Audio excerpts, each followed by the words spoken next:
आज 17 तारीख है। 13 तारीख को स्वाति मालीवाल के साथ घटना घटी थी। आप जानते ही हैं, 4 दिन हो गए हैं।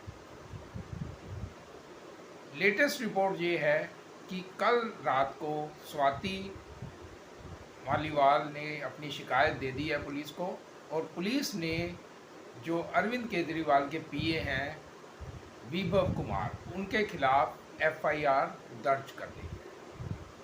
स्वाति ने अपनी चुप्पी भी तोड़ दी है और उसने ट्वीट करके अपना स्टेटमेंट भी दे दिया।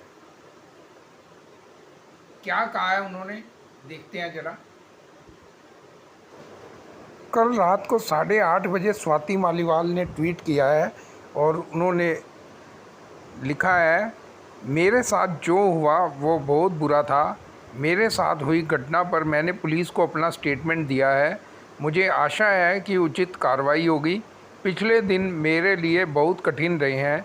जिन लोगों ने प्रार्थना की उनका धन्यवाद करती हूँ। जिन लोगों ने करैक्टर असैसिनेशन करने की कोशिश की, ये बोला कि दूसरी पार्टी के इशारे पर कर रही है, भगवान उन्हें भी खुश रखे। देश में अहम चुनाव चल रहा है। स्वाति मालीवाल ज़रूरी नहीं है, देश के मुद्दे ज़रूरी हैं। बीजेपी वालों से खास गुजारिश है, इस घटना पे राजनीति ना करें। तो सुना आपने उनका ट्वीट। वो कह रही हैं कि उनके साथ बहुत बुरा हुआ है। अब पुलिस ने जो एफआईआर दर्ज की है वो सेक्शन 354 छेड़खानी, 506 धमकी, 509 किसी महिला के खिलाफ अपराध होना और 323 मारपीट। 354, 506, 509 और 323 के तहत एफआईआर दर्ज कर ली है। जो 354 की धारा है वो नॉन बेलेबल है, गैर जमानती है, क्योंकि वो छेड़खानी है। अब छेड़खानी कैसे आ गई इसमें? स्वाति ने जो आरोप लगाए हैं उसने कहा है कि जो विभव कुमार है उसने उसको थप्पड़ मारे हैं, घूसे मारे हैं, छाती में घूसे मारे हैं, पेट में घूसे मारे हैं और नीचे लात मारी है। तो इसमें उसका मेडिकल एग्जामिनेशन भी रात को कराया गया है एम्स के अंदर कि कहीं चोटें वगैरह लगी हैं या नहीं। तो मेडिकल रिपोर्ट की भी जांच की जाएगी, उसके भी नतीजे आएंगे। और पुलिस सीएम हाउस भी जाएगी और वहाँ पे सीसीटीवी को भी खंगालेगी और बयान भी दर्ज होंगे। अरविंद केजरीवाल की मुश्किलें बढ़ गई हैं। अब अरविंद केजरीवाल के भी बयान दर्ज होंगे, उनकी वाइफ सुनीता केजरीवाल, उनके भी बयान दर्ज होंगे और हो सकता है कि वहाँ पे जो सिक्योरिटी स्टाफ है भी उनके भी बयान दर्ज हों और विभव को तो पुलिस गिरफ्तार कर लेगी। विभव अभी अरविंद केजरीवाल के साथ चुनाव प्रचार पे है पंजाब में। कल लखनऊ में था, अब वो पंजाब में है, तो पुलिस उसको गिरफ्तार कर लेगी। तो ये सब तो होना ही था। एक महिला सांसद के साथ सीएम हाउस में मारपीट की जाती है और 3 दिन तक महिला जो है स्वाति मालीवाल, जो एक वुमेन कमीशन की प्रेसिडेंट रह चुकी है, चेयरपर्सन रह चुकी है, वो 3 दिन तक अपने सामने नहीं आती पुलिस को। और कल पुलिस उसके घर जाती है। पुलिस में जो सीनियर अधिकारी हैं, एडिशनल कमिश्नर स्पेशल सेल के प्रमोद कुशवाहा, वो जाते हैं, उनके साथ नॉर्थ एडिशनल डीसीपी जाते हैं और महिला अधिकारी जाती हैं और वो 4 घंटे वहाँ पे लगते हैं, तब जाके स्वाति मालीवाल अपने बयान दर्ज करवाती है, लिखित में शिकायत दर्ज कराती है। अब कार्रवाई तो होगी।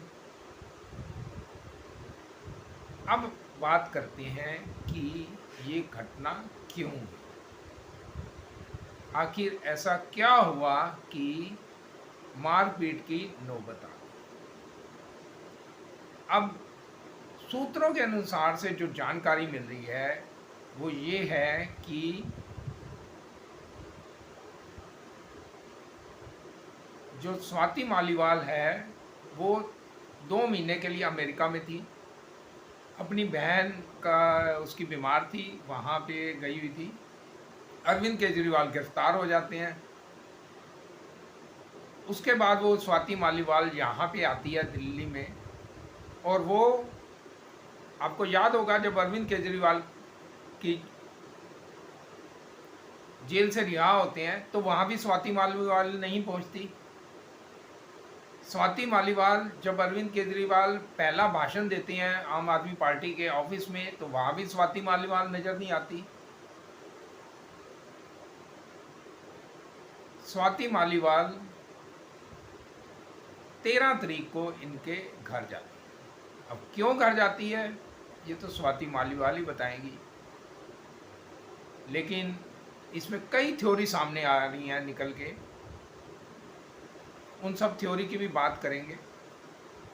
पहले जान लेते हैं कि स्वाति मालीवाल और अरविंद केजरीवाल के बीच में क्या रिश्ता है।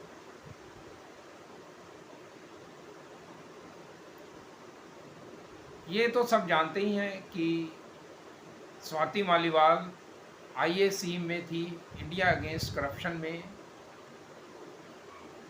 केजरीवाल की पुरानी साथी थी, सहयोगी थी उनकी। और उसके बाद उनको दिल्ली वुमेन कमीशन का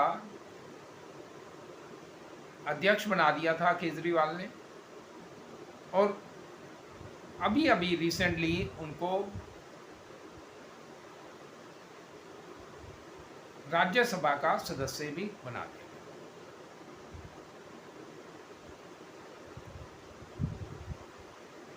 स्वाति मालीवाल और केजरीवाल को मैं आंदोलन के टाइम से ही जानता हूँ। ये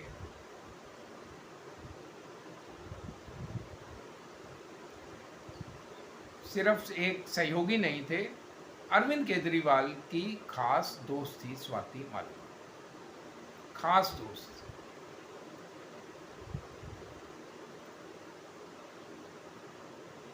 ये जहाँ भी जाते थे इकट्ठे ही जाते थे, दिल्ली से बाहर भी इनको जाना होता था इकट्ठे कई बार जाते थे ये।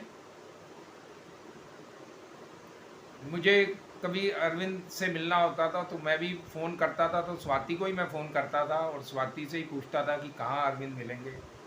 वही अपॉइंटमेंट फिक्स करती थी, बताती थी। अरविंद से भी डायरेक्ट मेरी बात होती थी। तो सारे ये पुराने साथी जो भी हैं वो सब जानते हैं कि अरविंद और स्वाति कितने क्लोज थे, काफ़ी क्लोज फ्रेंड थे, वो बहुत अच्छे दोस्त थे। तो जब स्वाति आंदोलन ख़त्म हुआ तो वो पार्टी में शामिल नहीं हुई थी। कुछ लोगों को लगता है कि वो शायद आम आदमी पार्टी में थी, वो पार्टी में नहीं थी। पार्टी में कई लोग शामिल हुए थे, कई नहीं हुए थे। फिर जब मुख्यमंत्री बने अरविंद केजरीवाल तो इन्होंने उसको स्वाति को महिला आयोग का चेयरपर्सन बना दिया। अब स्वाति और अरविंद के बीच में इतना घना संबंध था, मतलब इतनी अच्छी फ्रेंडशिप थी कि स्वाति 16 साल छोटी है अरविंद से, लेकिन वो उसको नाम से बुलाती थी, अरविंद ही कहती थी उसको।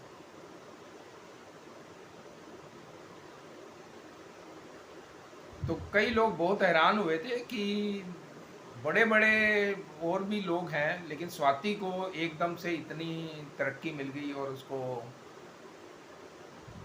कहते हैं 1.5 लाख रुपए की शायद सैलरी थी और उसको महिला आयोग का अध्यक्ष बना दिया गया।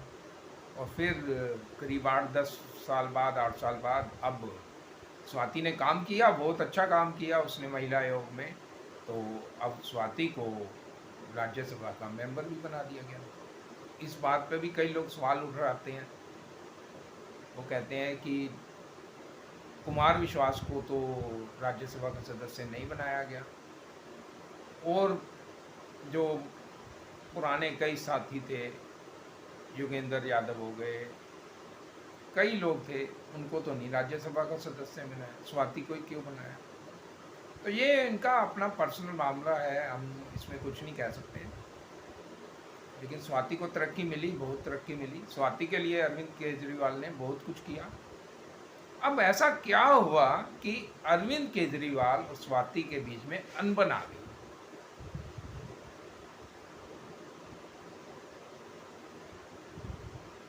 कहीं ये पति पत्नी और वो वाला मामला तो नहीं है? आप कुछ गलत ना समझें। ऐसे ही बात निकल के आ रही है, कुछ लोग कह रहे हैं कि जब केजरीवाल जेल गए तो अब सीएम कौन बनेगा, इस बात पे चर्चा हुई। तो आम आदमी पार्टी के कार्यकर्ता चाहते थे कि सुनीता केजरीवाल सीएम बने, लेकिन कुछ ऐसे लोग हैं जो कहते हैं कि अरविंद चाहते थे कि स्वाति सीएम बने। वैसे तो इसमें कोई पुष्टि नहीं है कि वो सही है या नहीं है, कहने वालों की बातें हैं। तो कहीं ये सीएम की कुर्सी किसके हाथ में आए, ये मामला तो नहीं है। हालांकि मुझे ऐसा लगता नहीं है। कुछ लोग इस बात से जोड़ रहे हैं कि जो केजरीवाल की जो बेल हुई है वो अभिषेक मधु सिंघवी ने करवाई है, जो वकील हैं, और उनके साथ डील हुई है कि उनको राज्यसभा का सदस्य बना दिया जाएगा। अब राज्यसभा का सदस्य के लिए दिल्ली में 3 सीट थी, एक संजय सिंह को मिल गई, एक राघव चड्ढा को मिल गई और एक स्वाति को मिल गई। और अब उनको सीट देने के लिए एक स्वाति से कहा गया कि आप रेजिग्नेशन दे दो और सीट हम उनको दे देते हैं, क्योंकि उनके साथ डील हो गई है। स्वाति ने मना किया। तो ये भी एक थ्योरी सामने आ रही है। एक थ्योरी ये भी सामने आ रही है कि सुनीता केजरीवाल और स्वाति के बीच में बनती नहीं है। सुनीता केजरीवाल स्वाति को एक आंख देखना भी नहीं पसंद नहीं करती। वो उनके घर आ कैसे गई ये पसंद ही नहीं आया सुनीता केजरीवाल को। तो उसको पहले तो सिक्योरिटी गार्ड ने रोक लिया, अंदर जाने नहीं दिया। लेकिन जब उसने कहा कि मैं राज्यसभा की मेंबर हूँ और मुझे जाना है, तो उसको अलाउ किया गया और वहाँ पे ड्राइंग रूम में बैठी। और वहाँ पे क्या हुआ घटना, ये तो अभी कंप्लेंट की कॉपी पूरी मिलेगी तो पता लगेगा। लेकिन बताया जा रहा है कि ऐसा कुछ कि अभी जो विभव है उन्होंने उसके साथ मारपीट की और उसको धक्के मार के बाहर निकाल दिया, क्योंकि सुनीता केजरीवाल नहीं चाहती थी स्वाति यहाँ पे आए। ये तो एक और थ्योरी आ रही है। और ये भी थ्योरी सामने आ रही है कि पहले अरविंद केजरीवाल वहाँ पे ड्राइंग रूम में आए और वहाँ पे इनकी आपस में बहस हुई और स्वाति ने 2 थप्पड़ अरविंद केजरीवाल को लगा दिए। ये कपिल मिश्रा ने कुछ इनडायरेक्टली एक ट्वीट किया है कि उससे बात निकल के आ रही है। हालांकि उसने नाम नहीं लिया, लेकिन उसका मतलब यही निकाला जा रहा है। और उसके बाद मामला गर्म हो गया, बीबल भी फिर आ गए और बीबल ने लात घुसे, जो भी थप्पड़ थप्पड़ है अच्छे मार मूर के इसको बाहर निकाल दिया। अब सीसीटीवी कैमरे देखे जाएंगे तो पता लगेगा कि शुरुआत कहाँ हुई थी, झगड़ा कैसे हुआ था। लेकिन हुआ तो बहुत गलत। आप पुराने दोस्त हो, अच्छे आपकी दोस्ती रही, केजरीवाल ने इतना कुछ किया भी स्वाति के लिए, उसको महिला आयोग का अध्यक्ष बना दिया, उसको राज्यसभा का सदस्य बना दिया, जिसके लिए कहते हैं कि 100 करोड़ रुपए की लगते हैं, पैसे देते हैं तब जाके टिकट मिलती है। अब स्वाति के मन में क्या है, स्वाति किस लिए गई थी वहाँ पे, ये सारी चीज़ें स्पष्ट नहीं है, क्लियर नहीं है। अब ये पुलिस जांच करेगी तो सामने आएंगी बातें, कौन सच्चा है और कौन झूठा है। अब अरविंद केजरीवाल इलेक्शन कैंपेन में है और बीबब जो जिसके ऊपर आरोप लगा है वो उनके साथ घूम रहा है। कल लखनऊ में उनके साथ देखा गया बीबब को, संजय सिंह भी साथ में। और संजय सिंह परसों का प्रेस कॉन्फ्रेंस में आके कह रहे हैं कि हम मुख्यमंत्री काफ़ी नाराज हैं बीबब से और बीबब के खिलाफ सख्त कार्रवाई होगी। अब दोनों बयानों में तो फर्क आ गया ना। अगर सख्त कार्रवाई होगी तो वो साथ में क्यों घूम रहे हैं भाई? तो ये सख्त कार्रवाई हो रही है क्या? तो सच्चाई समझ आ जाती है कि कौन सच बोल रहा है कौन झूठ बोल रहा है। अब जब तक घटना नहीं पता लगेगी कि अंदर घटना क्या हुई उस ड्राइंग रूम के अंदर, जो वहां से उसके सीसीटीवी से, तब तक सही पिक्चर सामने नहीं आएगी कि क्या सच है। और दूसरी बात, इनके बयान भी नहीं आ रहे। कोई आम आदमी पार्टी के अरविंद केजरीवाल का कोई स्टेटमेंट नहीं आया कि भाई क्या हुआ क्या नहीं हुआ। उनको बयान देना चाहिए, वो उनका बयान नहीं आया। सिर्फ एक संजय सिंह का एक बयान आया और बाकी आम आदमी पार्टी चुप है। दिल्ली में चुनाव नज़दीक हैं, 25 तारीख को वोटिंग है।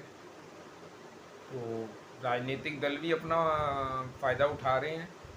बीजेपी के नेता अलग स्टेटमेंट दे रहे हैं, उधर कुछ जो पुराने कार्यकर्ता थे वो अपनी भड़ास निकाल रहे हैं, कुछ यूट्यूबर हैं उनके लिए मसाला न्यूज़ मिल गई है, वो वीडियोस बना बना के डाल रहे हैं और लाखों लाखों उनके व्यूज़ मिल रहे हैं। और कुछ जो एक्टिंग वगैरह करने वाले हैं वो कोई केजरीवाल बन के एक्टिंग करके बना रहा है, कोई सुनीता केजरीवाल बन रही है, उस पर कर रहे हैं और 2-2 लाख रुपये 2-2 लाख उनके व्यूज़ आ रहे हैं। तो हर बंदा इसमें समझ लो ऐसे कमा रहा है। झगड़ा हुआ है इनका आपस में, मामला गंभीर है लेकिन उसको मजाक बना के रख दिया लोगों ने। एक महिला के साथ सीएम आवास में मारपीट होना बड़ा गंभीर मामला है।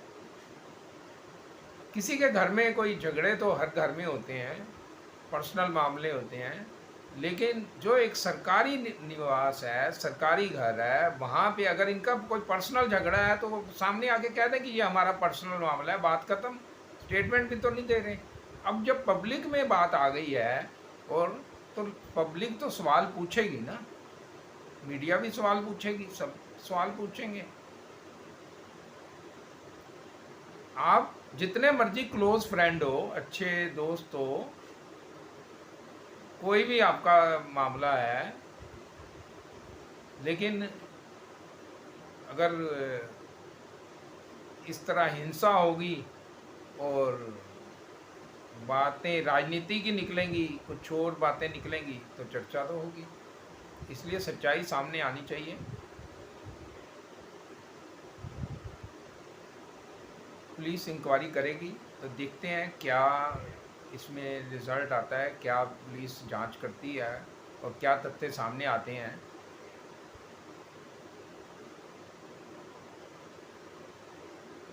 तो आप क्या सोचते हैं, कमेंट बॉक्स में आप लिख सकते हैं।